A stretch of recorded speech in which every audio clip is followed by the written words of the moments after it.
ഇവിടെ എത്രയാണ്? ഇവിടെ റൂറൽ ഏരിയയിൽ 1300 വോട്ടാണ്. പാർലമെന്റ് ഇലക്ഷനും അസംബ്ലി ഇലക്ഷനും ഒരു വോട്ട് ചെയ്താൽ മതി പോരെ.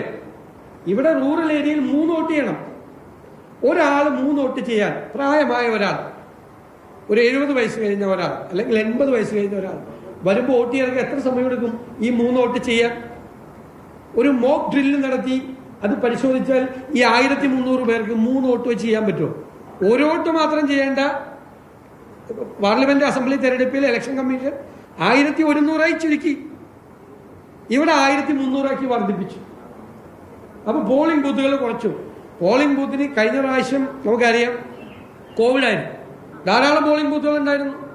ആ പോളിംഗ് ബൂത്തിന് ആവശ്യമായ ജീവനക്കാരുണ്ടായിരുന്നു, അതിലുള്ള വോട്ടിംഗ് മെഷീൻ ഉണ്ടായിരുന്നു, എല്ലാ സംവിധാനവും കയ്യിലുണ്ട് തെരഞ്ഞെടുപ്പ് കമ്മീഷന്റെ.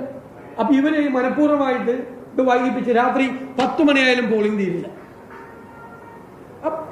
വളരെ ഡെലിബറേറ്റ് ആയിട്ട് തെരഞ്ഞെടുപ്പ് പ്രവർത്തനങ്ങളെ അട്ടിമറിക്കാൻ വേണ്ടിയിട്ടുള്ള ശ്രമമാണ് തെരഞ്ഞെടുപ്പ് കമ്മീഷൻ നടത്തുന്നത്. ഞങ്ങൾ അതിനെ, ഞാൻ നേരത്തെ പറഞ്ഞതുപോലെ മാറ്റാൻ തയ്യാറായില്ലെങ്കിൽ നിയമപരമായി അതിനെ നേരിടും എന്നുള്ളൊരു തീരുമാനമാണ് എടുത്തിരിക്കുന്നത്.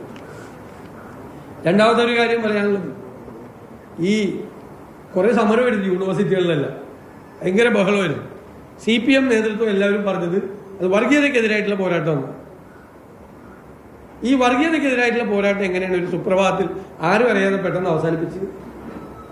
വർഗീയതയ്ക്കെതിരായിട്ടുള്ള പോരാട്ടം CPM SFI ഒക്കെ അവസാനിപ്പിച്ചോ?